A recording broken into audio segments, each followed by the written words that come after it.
High সবাইকে, আমি পরি আমি পরিণীতা। তো আজকে আমি তোমাদের সাথে শেয়ার করছি Lotus professional whitening and brightening face ওয়াশের রিভিউ। এটা আমি সবসময় ইউজ করি আর অনেকগুলো প্যাক আমার ইউজ করা হয়ে গেছে।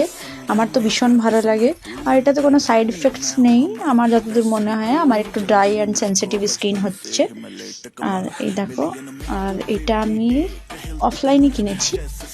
তো তোমাদের যাদের কিনতে ইন্টারেস্টেড তো তোমরা অনলাইনেও কিনতে পারো। আর এই দেখো, আমি এখানে ফেস ওয়াশ করে চলে এসেছি আর দেখো না স্কিনটা কত সুন্দর গ্লো করছে। তো তোমাদের কেমন লাগলো আমার ভিডিওটা ভালো লাগলে প্লিজ লাইক করো, শেয়ার করো, কমেন্ট করো। আর দেখা হচ্ছে আবার নেক্সট অন্য ভিডিওতে। ততক্ষণে জানাই সবাই ভালো থেকো, সুস্থ থেকো, টাটা।